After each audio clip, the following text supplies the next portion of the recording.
Hi everyone, this is episode 3 of my behind the scenes videos on my latest short film Anxiety Train. If you haven't seen that short film or the previous 2 episodes, hit the description down below, there is a link there for those videos. So we're going to look at interior shots, exterior shots, how to use light that's available outside, as well as how to take away light when you're doing interior shots, and even how to use shadows in your films as well. Tip number 1 is how to take away light from your scene so that you can create a nighttime shot that's actually filmed at 3 o'clock in the afternoon in broad daylight. The opening shot of my film that was set at about 6-7 o'clock in the evening when Izzy's getting ready to go to the party at nighttime was actually filmed at 3 o'clock in the afternoon with broad daylight and sun beaming through the windows. So to counteract this and create a nighttime shot, I actually got bin bags and literally sellotaped them across the whole window, so that way I was able to block out all the light, or at least from the camera's point of view. Now, as you can see with our own eyes, it was still very bright even with the window completely covered with bin bags, because of course the light can penetrate that kind of thin bag.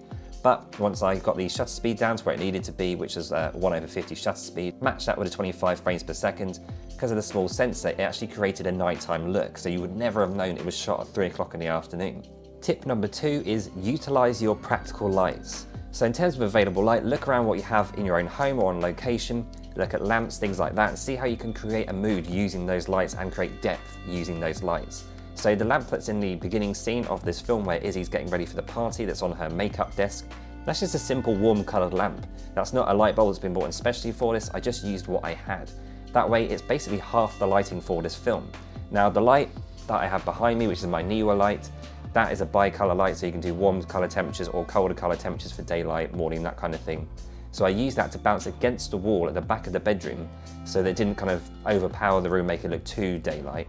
So that way I was able to create something a bit moody and have contrast behind her with a whiter light and have the warmth of the lamp in front of her face. This created a bit more of a texture to the film as well, and using practical lights you can add a whole lot of depth, a whole lot of texture, different moods, and just create a much more professional looking shot. Tip number 3 for your smartphone filmmaking and using available light for it is to shoot on the shadow side of your actors' faces.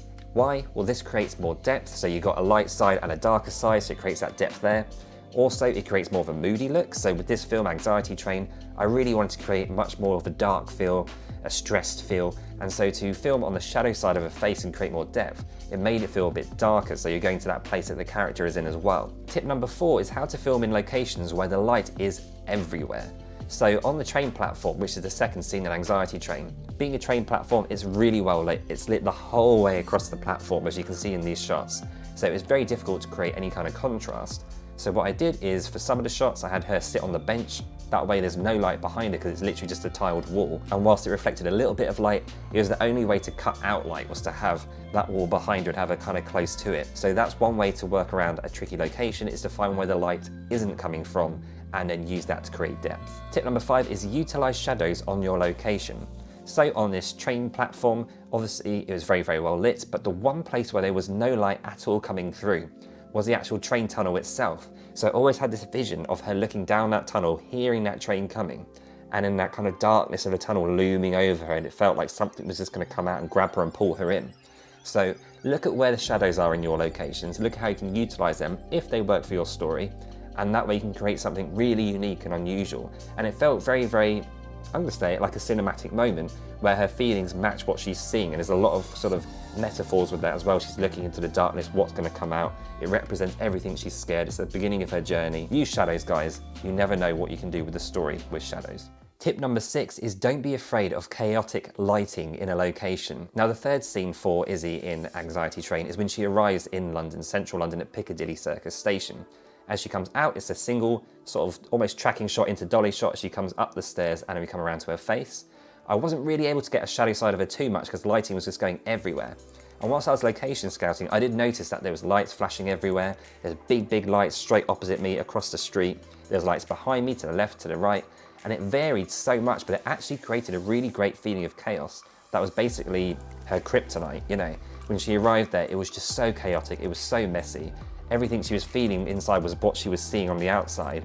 And it's created a real feeling of being trapped and that nervousness. So if you're on a location, particularly in a city where the lighting is quite chaotic and crazy, just think if this works for the story, this could actually be quite perfect. When she's on the phone talking, there's lights flashing on the side of her face, which creating more depth and a bit more of intrigue and interest in the shot, and just gives you more of that city feel because you are in a city. Tip number 7 is how to use available light for storytelling.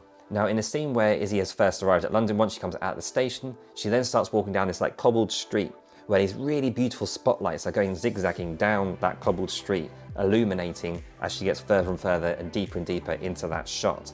Now, it's a really great location, and when I was looking at it, I thought it's so stunning, it's so beautiful, and it leads to Covent Garden, which, if you don't know London, is a very upmarket kind of posh, fancy place. I don't really buy anything there because I can't afford anything there. But it looks really stunning and it's lovely to walk through, so I thought the juxtaposition of how she was feeling against how beautiful it looked really told the story well, because a few people was quite like empty at the time, people were like just strolling through casually, and seeing this woman really nervous and nerve-wracked just walking down there just created a really nice storytelling moment. So think about the available lighting you have to you and how you can use that to tell your story and to push that narrative forward. Tip number 8 is pretty much just telling you the fact that simple lighting can be stunning. So there's a shot where she's walking past a queue that's lining up to go into a theatre. Now, the lighting in this isn't particularly like spectacular, it's not, you know, loads of depth to it really, but it still looks really stunning in its simplicity. So find a place if you've got a location that suits your story, and don't worry if the lighting isn't particularly, you know, spellbinding. If it looks simple but it's stunning for the shot that you need and it's telling the story, simple lighting can do the job. Tip number 9 is to backlight your characters if it suits your story. So we looked at the initial shot in the film of Anxiety Train where we used the practical light, the lamp, as a key light, but you can also use lighting that's available to you anywhere as a backlight. So I use this in the park scene where the two characters, Alina and Izzy, are having a kind of make-up chat, that kind of stuff. And I used the sunlight as much as I possibly could because that was all the light had available to me, and there wasn't really any cover for shadows because the location looked so stunning. I thought I could work with this, and it worked pretty well in the end.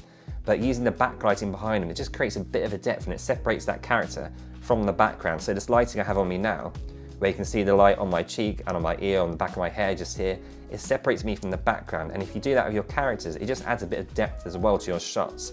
So do that wherever you can. I was a one-man band, as I said, on this film, so I would have been able to do a bit more if I had someone else helping me, but such is life, that was the way it was. Tip number 10 is how to create a silhouette shot with available light. Now, my favourite shot, one of my favourite shots in the whole of Anxiety Train, was the simplest one that we created. So we found a stairwell, which is only about 4 steps, right by Covent Garden, the central part of London. And there was a light that went up the stair rail next to it. And I just thought it'd be really nice to have a backlit section where she was kind of silhouetted against it. And you could just see almost the outline of her stressing out, having her head in her hands, panicking.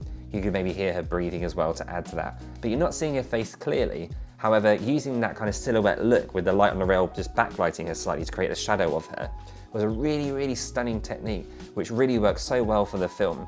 And it didn't matter that you didn't see all of her face and emotions because you were getting that from her performance because she was so good. And the lighting as well created that mood and that darkness of her feeling alone. So create silhouettes if it works for your story as well. They're really, really great techniques. Tip number 11 is to take the time, and I mean really take the time to location scout so that you find the very best lit places and locations for your film. Now, as I was location scouting, I did about four or five half days of location scouting. And whilst I was in Covent Garden, central London, looking around, I came across this alleyway that was beautifully lit by strip lights of LEDs that were changing colours.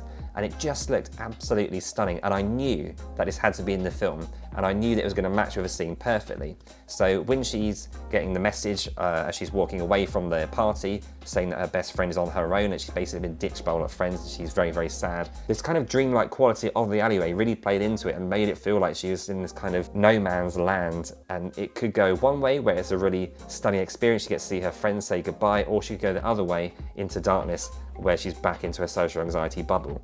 So take the time to location scout. It could really help you transform a scene from something a bit meh to something that looks absolutely amazing. Tip number 12 is lighting a duologue scene when you've only got a very limited amount of lights available to you. Now, the argument scene where Izzy comes across Alina and Alina's distraught that she thinks Izzy has just decided not to go to the party on a whim, that she doesn't really care about her, is in this alleyway, and there's quite a few lights in that alleyway, but there's some spotlights that are along the wall. And I thought it'd be a really nice idea, and it would look great to have them either side of a spotlight so I could film on the shadow side of both of them. That way it matched up quite nicely and it just looked very professional, and it added a bit more depth to it as well. There were lights behind them and a bit of movement behind them as well, so that helped. But using something as simple as a spotlight can be done if you know how to use the lighting. So sometimes even if you don't have much, it's about how you use that lighting. Tip number 13 is use a diffusion filter. Now I have a 5-in-1 reflector, which is a super helpful practical tool to use for lighting, and I would highly recommend everyone gets one. It's really useful, even if you don't have any lights, it's useful to help shape the light. But inside of that 5-in-1 reflector is a diffusion filter. So right now I'm using it, it's right behind the camera in front of me, where my window is, where the daylight's coming through. Now, as you can see, I look okay, like, it doesn't look too bad, it's just me. But if you look at my skin tones and how kind of like even it looks, it's quite soft light. But if I take that diffusion filter away, it's a bit harsher. It doesn't look bad, but it's a little bit harsher and a little bit more highlighty on the face. So if we roll that back, it just looks a little bit softer, and the highlights have slightly come off of my forehead and my nose, and it creates a softer image. Now I used this light for that morning scene with Izzy, where we were doing the morning after the argument. We have practical lights behind it, and I asked my girlfriend to hold a diffusion filter in front of this light here, so that I was able to create a stronger light on her, so it felt more like a sunlight coming through the window, and that diffusion softened the light and just gave it more of a complementary feel. Tip number 14 is how to shoot with available light when it's very limited. So in the bookshop scene with Izzy going around the bookshop working, and then she talks to Alina, and even at the end scene when she's back in the bookshop, pretty much all the light that I had to use was coming from outside of the shot, so the daylight coming through. There was no diffusion, I didn't have anyone working with me to help me out on this, so I just used the light that was coming through the window. It felt a little bit limiting at times, but to be honest, there was so many bookshelves and different places and nooks and crannies in that sort of shop that there was enough shadow there to create a bit more of a contrast, a bit more of a different feel. But also with that amount of sunlight coming through, it was representing what was to come, which was more of an upbeat feel, so I was happy with that as well. Tip number 15 is to look after your ISO. So what do I mean by ISO? Well, if you're using a professional filmmaking app for your films, and filmmaking which you should be, then Filmic Pro has this setting called ISO, which is essentially how you brighten your image. So you'll have your shutter speed, you'll have your frames per second, which you should be matching together. And then with the ISO, you want to keep that number as low as it possibly can. Now that number does vary slightly on device to device, but it should be around, like mine is now 23, it might be 32 on an older device, for example. But you want to keep that ISO as low as you possibly can, because if you start to raise it up, it creates more noise in your image and it blows out the highlights. So if you've got lighting that looks really nice at first, you start to raise that ISO, it then in turn makes the highlights and the lighting blow out and look a bit crazy and very amateur. So really look after those Filmic Pro settings, really in terms of like 3-point lighting, backlighting, silhouettes, looking at lighting and location scouting, that's all the same as if you're using a big, huge Hollywood cinema camera. So just treat your filmmaking with a phone like you would with any other kind of filmmaking, and you'll be able to make something really spectacular. Now, if you haven't seen Anxiety Train, my short film, then I highly suggest you check it out right here. If you haven't seen the behind the scenes videos on this so far, this is the third, the first two are right here. See you on the next one, guys. Take care. Bye-bye.